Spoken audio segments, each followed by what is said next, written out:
Hi friends, Nisha cooking ಚಾನಲ್ಗೆ ಸ್ವಾಗತ. ಇವತ್ತು ನೋಡ್ರಿ ನಾನು ಶೇಂಗಾ ಉಂಡೆನ ಮಾಡೋದನ್ನು ತೋರಿಸ್ತಾ ಇದ್ದೀನಿ. ಈಸಿ ಮೆಥಡ್ನಲ್ಲಿ ಉಂಡೆ ಮಾಡೋಕ್ಕೆ ಬರದೇ ಇರೋ ಸಹಿತ ಮಾಡ್ಬೋದು. ಇದು ಈ ಥರ ಮಾಡಿ ನೋಡ್ರಿ.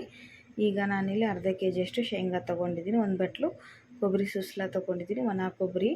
ಆಮೇಲೆ ಇಲ್ಲಿ ಒಂದು ಏಲಕ್ಕಿ ಪುಡಿ, ಒಂದು ಏಲಕ್ಕಿನ ಜಜ್ಜಿ ಬಿಟ್ಟು ಪುಡಿ ಮಾಡ್ಕೊಂಡಿದ್ದೀನಿ. ಇಲ್ಲಿ ಅರ್ಧ ಕೆಜಿಯಷ್ಟು ಬೆಲ್ಲನ ತೊಗೊಂಡಿದ್ದೀನಿ. ಈಗ ಪಾಕ ಮಾಡೋಣ. ಪಾಕಕ್ಕೆ ಬೆಲ್ಲನ ತೊಗೊಂಡಿದ್ವಲ್ಲ, ಅದಕ್ಕೆ ಒಂದು ಸಣ್ಣ ಕಪ್ನಲ್ಲಿ 1 ಕಪ್ಪಷ್ಟು ನೀರು ಹಾಕ್ರಿ. ನೀರು ಸ್ವಲ್ಪ ಜಾಸ್ತಿ ಹಾಕಕ್ಕೆ ಹೋಗ್ಬೇಡ್ರಿ, 1 ಕಪ್ ಅಷ್ಟೇ ಹಾಕ್ಕೊಳ್ರಿ. ಈಗ ಸ್ವಲ್ಪ ಬೆಲ್ಲ ಕರಗಲಿ. ಇಲ್ಲಿ ಶೇಂಗಾ ಬೀಜನ ಹುರ್ಕೊಳ್ಳೋಣ. ತವ ಬಿಸಿಯಾಗಿದೆ. ಈಗ ನಾನು ಶೇಂಗಾನ ಹಾಕಿ ತವಾದಲ್ಲಿ ಹುರ್ಕೋತೀನಿ. ಸ್ವಲ್ಪ ಕೈ ಹುರ್ಕೊಳ್ರಿ. ಶೇಂಗಾ ಅಂದರೆ ಉಂಡೆಗಳು ಮೆತ್ತಗಾಗಲ್ಲ. ಆಮೇಲೆ ಉಂಡೆ ಕಟ್ಟಿದ ಮೇಲೆ ಶೇಂಗಾ ಮೆತ್ತಗೆ ಅನಿಸಲ್ಲ, ಚೆನ್ನಾಗಿ ಬರುತ್ತೆ. ಈ ಥರ ನೋಡಿರಿ, ಕೆಂಪಗೆ ಶೇಂಗಾನ ಹುರ್ಕೊಳ್ರಿ. ನೋಡಿರಿ, ಈ ಥರ ಹುರ್ಕೊಂಬಿಟ್ಟು ಇದನ್ನ ಇವಾಗ ಒಂದು ಪ್ಲೇಟಿಗೆ ತಕ್ಕೊಂಡು ತಣ್ಣಗಾಗೋಕ್ಕೆ ಬಿಡೋಣ. ಇದು ಹಿಮೋಗ್ಲೋಬಿನನ್ನು ಹೆಚ್ಚಿಸುವಂಥ ಉಂಡೆ ಆಗಿರುತ್ತೆ ಫ್ರೆಂಡ್ಸ್. ಬೆಲ್ಲ ಮತ್ತು ಶೇಂಗಾ ಇರುತ್ತಲ್ವ, ಹಾಗಾಗಿ ಹಿಮೋಗ್ಲೋಬಿನ್ ಜಾಸ್ತಿ ಆಗುತ್ತೆ ಇದಕ್ಕೆ. ಈ ಥರ ನೋಡಿರಿ, ಸಿಪ್ಪೆ ಸುಲ್ಕೊಂಡು ಶೇಂಗಾನ ತೊಗೊಂಬರೋಣ ಕ್ಲೀನ್ ಮಾಡಿ. ಈಗ ಇಲ್ಲೇ ಬೆಲ್ಲದಕ್ಕೆ ಪಾಕ ಮಾಡೋಣ. ನೋಡಿರಿ, ಪಾಕ ಕುದೀತಾ ಇದೆ. ಪಾಕ ಬಂದಿದೆ ಇಲ್ವೋ ಅಂತ ನಾವು ಹೇಗೆ ನೋಡೋದು ಅಂತ ನೋಡ್ಕೊಳ್ರಿ. ಈ ಥರ ಒಂದು ಸೌಟ್ನಲ್ಲಿ ಒಂದು ಸ್ವಲ್ಪ ಪಾಕ ತೊಗೊಂಡ್ಬಿಟ್ಟು ಕೈನ ನೀರಲ್ಲಿ ಅದ್ಬಿಟ್ಟು ಈ ಥರ ನೋಡಿರಿ ಪ್ರೆಸ್ ಮಾಡಿ ಹಿಂಗೆ ಬೆರಳನ್ನು ಬಿಡಿಸಿದರೆ ಒಂದೆಳೆ ಬರಬೇಕು. ನೋಡಿರಿ, ಎಳೆ ಕಾಣಿಸ್ತಾ ಇದೆಯಲ್ಲ, ಆ ಥರ ಒಂದೆಳೆ ತೊಗೊಂಡ್ರೆ ಉಂಡೆ ಕಟ್ಟೋಕ್ಕೆ ಪಾಕ ರೆಡಿಯಾಗಿದೆ ಅಂತ ಅರ್ಥ. ನೀವು ಜಾಸ್ತಿ ಹೊತ್ತು ಏರಾಗಿ ಪಾಕ ತೊಗೊಳಕ್ಕೆ ಹೋಗಬೇಡಿ, ಉಂಡೆ ಗಟ್ಟಿಯಾಗಿಬಿಡ್ತವೆ. ಇಲ್ಲಿ ನೋಡಿರಿ, ಶೇಂಗಾ ಬೀಜನ ನಾನು ಸ್ವಲ್ಪ ಜಜ್ಕೊಂಡಿದ್ದೀನಿ, ಅಂದರೆ ಉಂಡೆ ಕಟ್ಟೋಕ್ಕೆ ಚೆನ್ನಾಗಿರುತ್ತೆ ಅಂಥೇಳಿ. ಇದಕ್ಕೆ ಇವಾಗ ನಾವು ತೊಗೊಂಡಂಥ ಸೂಸ್ಲ ಮತ್ತು ಏಲಕ್ಕಿ ಪುಡಿನ ಹಾಕ್ತಾಯಿದ್ದೀನಿ. ಸ್ವಲ್ಪ ಪುಟಾಣಿ ಹಿಟ್ಟನ್ನು ಹಾಕ್ತಾಯಿದ್ದೀನಿ ಬೈಂಡಿಂಗ್ಗೆ ಅಂಥೇಳಿ.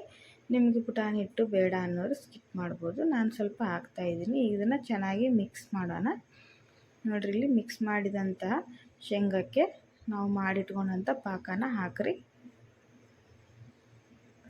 ಉಂಡೆನ ಸ್ವಲ್ಪ ಬಿಸಿ ಇರುವಾಗಲೇ ಕಟ್ಟಬೇಕಾಗುತ್ತೆ ಫ್ರೆಂಡ್ಸ್, ಯಾಕಂದರೆ ಆರಿದ ಮೇಲೆ ಗಟ್ಟಿಯಾಗಿಬಿಡುತ್ತೆ ಪಾಕ ಅದು. ಹಾಗಾಗಿ ನೋಡಿರಿ, ಈ ಥರ ಮಿಕ್ಸ್ ಮಾಡಿಕೊಂಡು 1 ನಿಮಿಷ ಬಿಟ್ಟರೆ ಸಾಕು, ಅದು ಗಟ್ಟಿಯಾಗಿಬಿಡುತ್ತೆ. ಆಮೇಲೆ ನೀವು ಉಂಡೆ ಕಟ್ಟಾಗಿ ಸ್ವಲ್ಪ ಕಷ್ಟ ಆಗ್ಬೋದು. ಇವಾಗಲೇ ನೋಡಿರಿ, ಈ ಥರ ಮಿಕ್ಸ್ ಮಾಡಿಕೊಂಡು ನಿಧಾನವಾಗಿ ಕಟ್ಟಿದ್ರೆ ಬರುತ್ತೆ. ಇಲ್ಲಿ ನಾನು ತೋರಿಸ್ತೀನಿ ನೋಡಿರಿ ಯಾವ ಥರ ಮಾಡ್ಕೋಬೋದು ಅಂಥೇಳಿ. ಕೈಗೆ ಸ್ವಲ್ಪ ತುಪ್ಪ ಸವರ್ಕೊಂಡ್ಬಿಟ್ಟು ನೋಡಿರಿ, ಈ ಥರ ಅದರ ಮಿಶ್ರಣ ತಗೊಂಡು ರೌಂಡಾಗಿ ನಿಧಾನಕ್ಕೆ ಪ್ರೆಸ್ ಮಾಡಿರಿ. ಪ್ರೆಸ್ ಮಾಡಿ ಈ ಥರ ಗೋಲಾಗಿ ಮಾಡಿದರೆ ಶೇಂಗಾ ಉಂಡೆಗಳು ರೆಡಿ ಆಯಿತು. ನೋಡಿರಿ, ಮಾಡೋಕ್ಕೆ ಬರದೇ ಇರೋರು ಸಹಿತ ಮಾಡ್ಕೋಬೋದು. ನೋಡಿರಿ, ಈ ಥರ ರೆಡಿ ಮಾಡಿ ನೋಡಿರಿ.